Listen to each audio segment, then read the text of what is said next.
हे Malay पर्वत से आने वाली शीतल मंद सुगंधित वायु, तू किससे मिलने को इतनी व्याकुल है,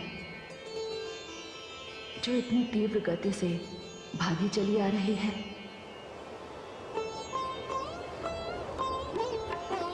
तेरा ये मधुर मादक स्पर्श मुझे रह रहकर अपने उस दुर्भाग्य का स्मरण करा रहा है, जिसने मुझे अपने प्रिय से इतनी दूर कर दिया है। हे वायु, जिनसे मिलने का ना तो मेरे पास कोई उपाय है और ना ही कोई साधन। हे मलय वायु, आज तेरे भाग्य से मुझे ईर्ष्या हो रही है। यदि मैं भी वायु होती तो इसी तीव्र गति से दौड़कर अपने प्रिय के चरण स्पर्श करती और अपने भाग्य को सराहती हुई यहाँ लौट आती। तू उसी ओर जा रही है तो मेरा ये कार्य अवश्य करना। हे मलय वायु, तू मेरे इन हाथों को छूकर जा रही है तो मेरे आराध्य देव के चरण स्पर्श करना। कदाचित तेरे स्पर्श से वे मेरी व्याकुलता, मेरी दशा को समझ जाए। और हाँ, एक कार्य और करना, लौटते समय तुम उनके चरणों की धूल अवश्य उड़ा लाना। प्रियतम के दर्शन के लिए व्याकुल अपनी आंखों में मैं उनके चरण धूलि का अंजन लगाऊंगी। दर्शन के लिए तरसती इन आंखों को तभी शीतलता मिलेगी।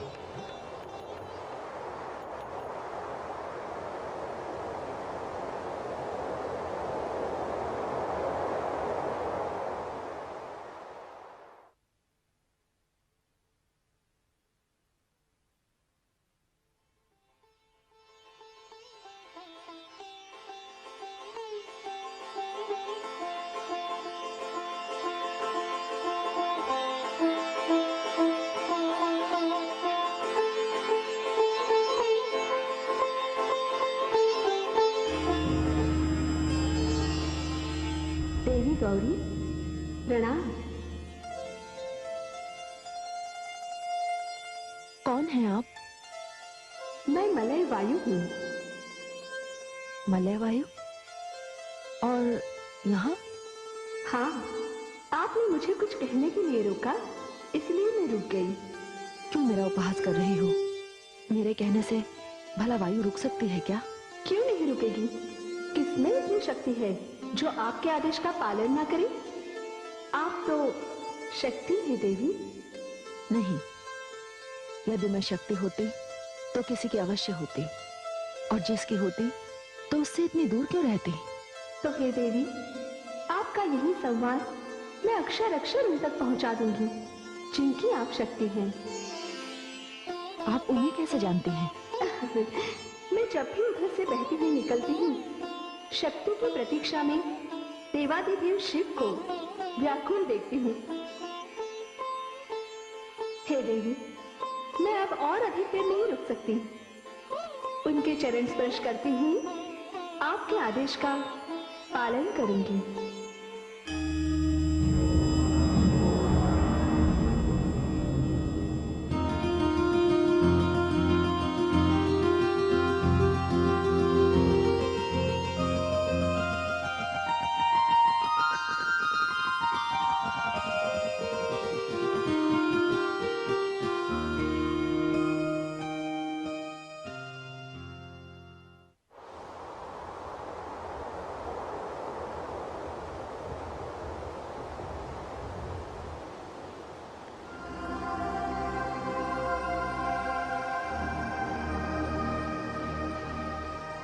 मलय भाई,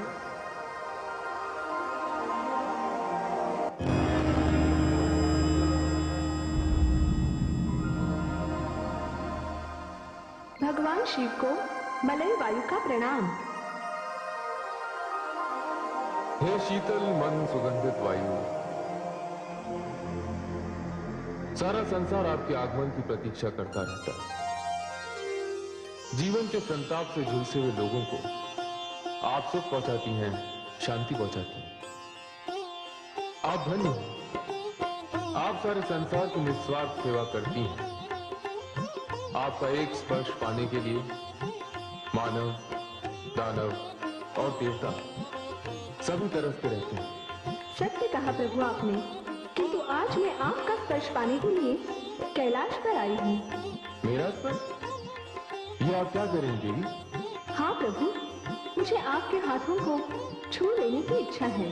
देवी, वायु के रूप में आपके स्पर्श का स्वागत है, किंतु आज जब आप पधारी हैं, साकार नारी के रूप में आई हैं, और नारी के रूप में आपका स्पर्श मेरे लिए वर्जित है। क्यों प्रभु? क्योंकि मेरा शारीरिक स्पर्श उस नारी के लिए आरक्षित है जिसका मेरे जीवन में अभी प्रवेश नहीं हुआ है। और मैं उसी नारी के लिए आपके स्पर्श की कामना लेकर आई हूँ, और उनका नाम है देवी गौरी। देवी गौरी? वो तो मेरी शक्ति है। मैं आपकी शक्ति देवी गौरी के निवेदन पर उनके कमल जैसे हाथों का स्पर्श करके यहाँ आई हूँ, आपके चरण स्पर्श करने। आप तो त्रिकालदर्शी हैं, त्रिभुवननाथ हैं, अंतर्यामी हैं।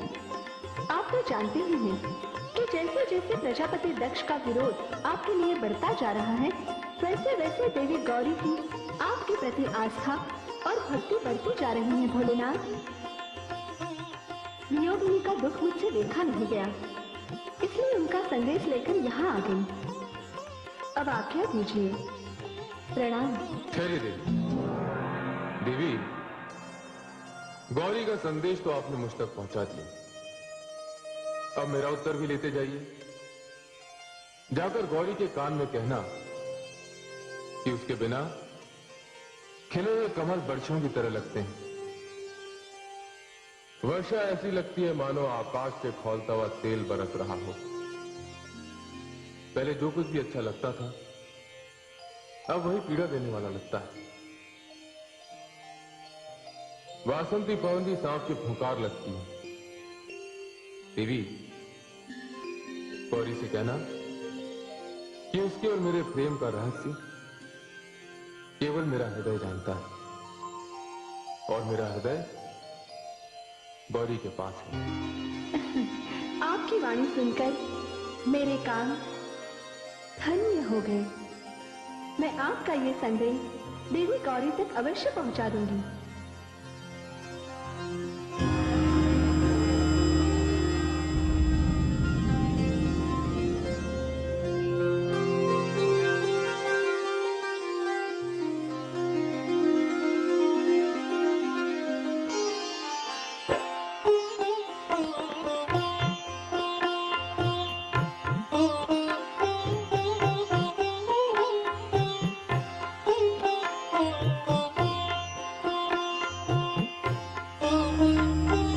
नारायण नारायण। पुत्री गौरी, हमारी पुत्री गौरी इस प्रकार से मग्न न जाने किसके ध्यान में लीन है। पुत्री गौरी, नारायण नारायण।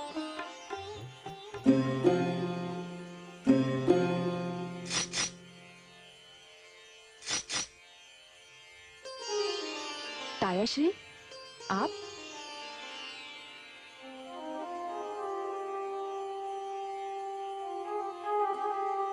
प्रणाम तायाश्री।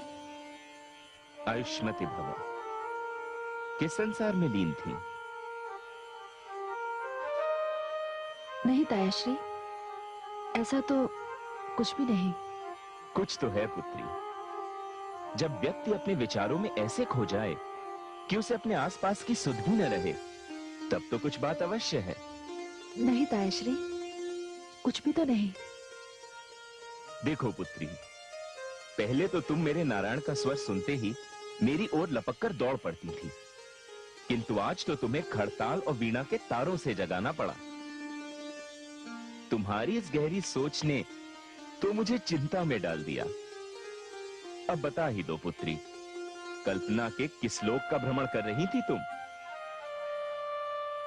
तायाश्री, वो मैं पिताश्री के साथ काशी यात्रा पर गई थी ना, वहां से लौटकर आने के पश्चात। नारायण नारायण, मैं कहता था ना पुत्री कि तुम्हारा इस प्रकार से खो जाना बिना कारण नहीं है। तो तुम उस नगरी गई थी जो तीनों लोक से न्यारी है। वो नगरी तो भगवान भोलेनाथ शिव की नगरी है। क्या तुम्हें भगवान शिव के दर्शन हुए? हाँ हाँ तायाश्री, मैंने दर्शन किए भगवान शिव के।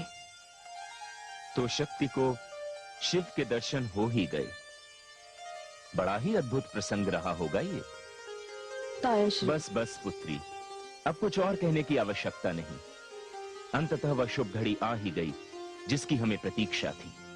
अर्थात ये तो बड़ी प्रसन्नता की बात है। मुझे यह समाचार भ्राताश्री दक्ष को देना चाहिए, जो तुम्हारे लिए एक अति उत्तम और अति श्रेष्ठ वर ढूंढ रहे हैं। मैं अभी जाकर उन्हें समाचार देता हूं कि हमारी पुत्री के लिए हमें मनचाहा वर मिल गया है। नहीं नहीं तायाश्री, सुनिए। नारायण नारायण। तायाश्री,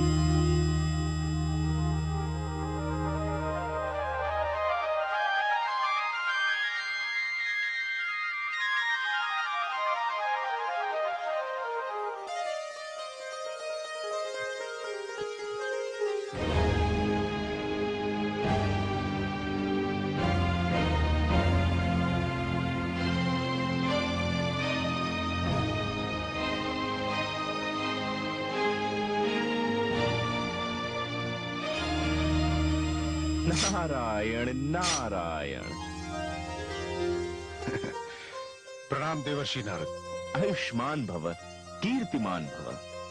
क्या बात है देवर्षि, आज आप बड़े प्रसन्नचित्त दिखाई दे रहे हैं। सत्य वचन भ्राता श्री दक्ष, सत्य वचन। जब व्यक्ति का मधुर सपना साकार हो जाता है तो प्रसन्नता अपनी सीमाओं को लांघकर वहां पहुंच जाती है जहां मन मस्तिष्क में तरंगे उठ रही हों, हृदय के तार झंझना रहे हों और पग अपने आप नृत्य कर रहे हों। भ्राता श्री दक्ष, आज मैं आपको वो समाचार देने आया हूं जिसे सुनकर आपके जीवन की सारी चिंताओं का समाधान हो जाएगा और आपके जीवन की जो सबसे महत्वपूर्ण महत्वाकांक्षा है वह भी पूरी हो जाएगी। देवर्षि, आप कहना क्या चाहते हैं? मैं समझा नहीं। भ्राता श्री, आपके जीवन की सबसे बड़ी चिंता पुत्री गौरी का विवाह है ना? नहीं देवर्षि, पुत्री गौरी का विवाह मेरी सबसे बड़ी चिंता नहीं है।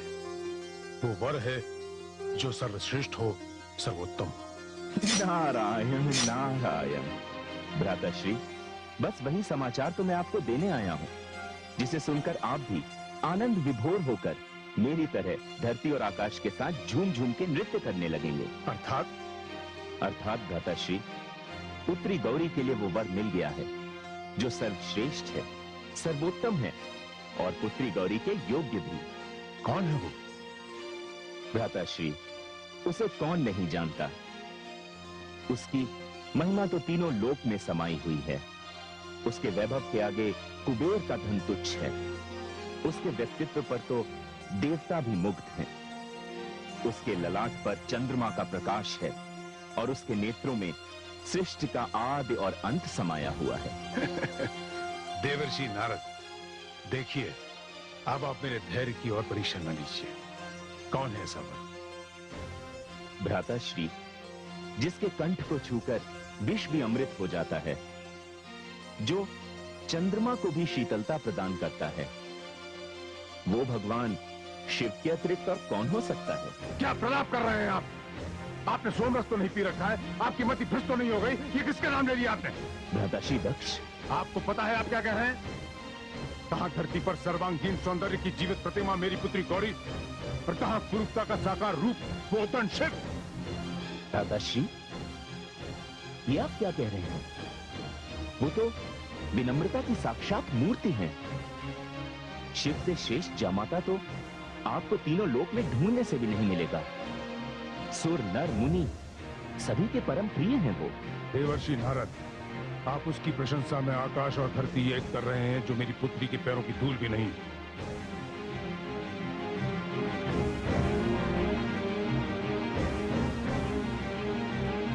भ्राताश्री, भगवान शिव के संबंध में आपकी धारणा इतनी भ्रमपूर्ण होगी इसका मुझे अनुमान भी नहीं था। देवर्षि नारद, मैं जानता हूं शिव को। वो सर्वश्रेष्ठ है, वो उत्तम है। क्या है उसके पास? वाहन के नाम पर बैल की सवारी, रत्नों और मणियों के नाम पर सर्प की माला, वस्त्र के नाम पर बागंबर। जिसके पास निवास के लिए घर तक नहीं, उसकी गृहिणी बनाकर मैं अपनी पुत्री को कैसे भेज सकता हूं? देवर्षि नारद, शिव जैसे असभ्य और अशिष्ट व्यक्ति को गौरी तो क्या, संसार की कोई भी नारी स्वीकार नहीं कर सकती। भ्राताश्री दक्ष? मैं तो उसका नाम भी नहीं सुनना चाहता मुनिवर। उसके कारण काशी में मुझे अपमानित होना पड़ा। सभा में उसके आते ही मूर्खों की भांति लोग इसकी ओर दौड़ पड़े। लोकप्रियता हो तो ऐसी हो भ्राताश्री। मेरा अंतिम निर्णय भी सुन लीजिए देवर्षि। शिव को छोड़कर यदि आप किसी अन्य वर की खोज कर सके तो करें, अन्यथा। भ्राताश्री, मेरा तो सुझाव यही है कि आप भगवान शिव को ही अपना जामाता स्वीकार कर लें। चुप रहिए। मैं तो चुप रह लूंगा भ्राताश्री, किंतु होनी भी चुप रहेगी या नहीं, इसमें मुझे संदेह है। नारायण नारायण।